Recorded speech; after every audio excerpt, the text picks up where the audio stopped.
here's a pretty cool way of being able to fingerpick your way through a 12-bar blues sequence in the key of E. I'll show you some tricks here that we're going to use. We're going to be using the thumb first and second to do the picking here. And basically what we're going to be doing, we're going to start off on an E power chord, and we're going to separate the bass note from the 5th and 4th strings, and I'm plucking those 5th and 4th strings with my 1st and 2nd fingers.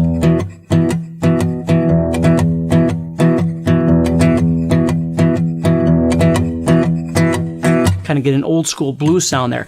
Then I'm going to add in a lick. So I'm adding in right there, I'm going from the 3 to the 4, 3rd to 4th fret with my middle and 3rd fingers. Now after I do that, I'm going to go back to these 2 strings on the 5th and 4th strings on the 2nd fret here. Okay. Then what I'm going to do is I'm going to head over and I'm going to pluck the 5 of the 5th string here with my pinky, and then the 2, which is still part of that bar that I'm doing right here. So you hear both notes at the same time. And then what I'm going to do, I'm going to go back to the 0 in between. And then as that's happening, then I'm moving to the 4th fret of the 5th string with my ring finger, still have this bar down. I'm going to pluck both those strings at the same time again. So I have. And then I'm going to go back to the 2 2s here at the end. So I have.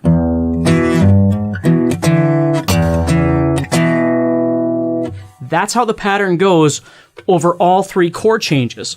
Although there is some subtlety that I want to explain to you. So I have.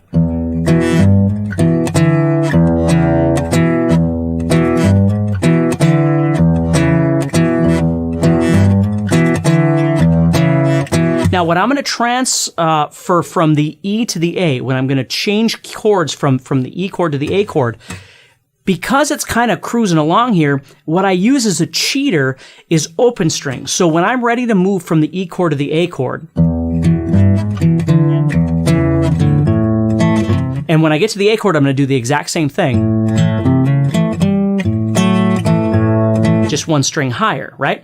So when I get to that A, I'm doing exactly the same thing as E. Same exact thing.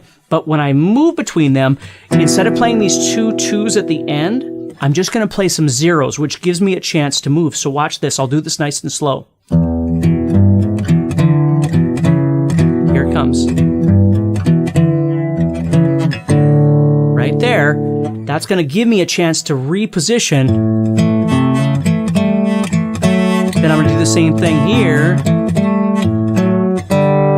Right there, I'm going to pluck these open 3rd and 4th strings, and then I'm going to transition back. Now, when I do it fast, you really don't notice it, and if you do notice it, it just sounds musical. Watch this.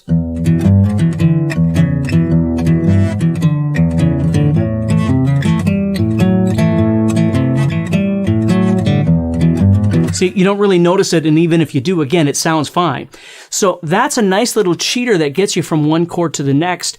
So as the speed increases, you give yourself a little breath in between there to change. Now, the weird chord to do this over is the 5 chord or the B chord. Because we don't have enough fingers, so what we're going to do here is instead of trying to go to an open string, which we don't have, we're going to play these, and then we're going to shift up. We're just going to simplify it. So we're going to go, we've got our little hammer on, just like this. We're going from 5 to 6 on the 5th string. And then I'm going to these middle 2 strings at the 4th fret. And then here, I'm just playing those middle 2 strings the entire time. Okay, instead of trying to go off to an open string that I don't have. And then A. Again, at the end, if I don't have time, I'm just going to go open. And then I switch down.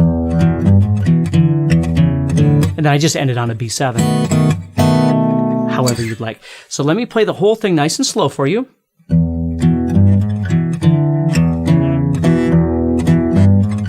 those open strings.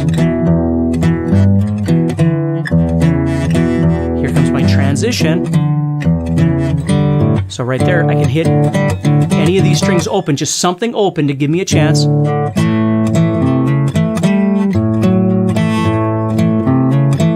Open again.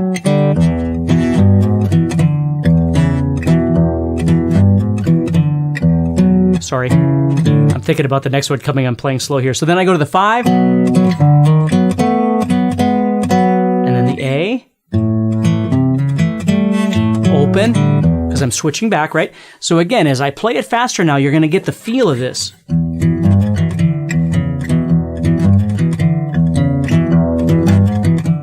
comes that open,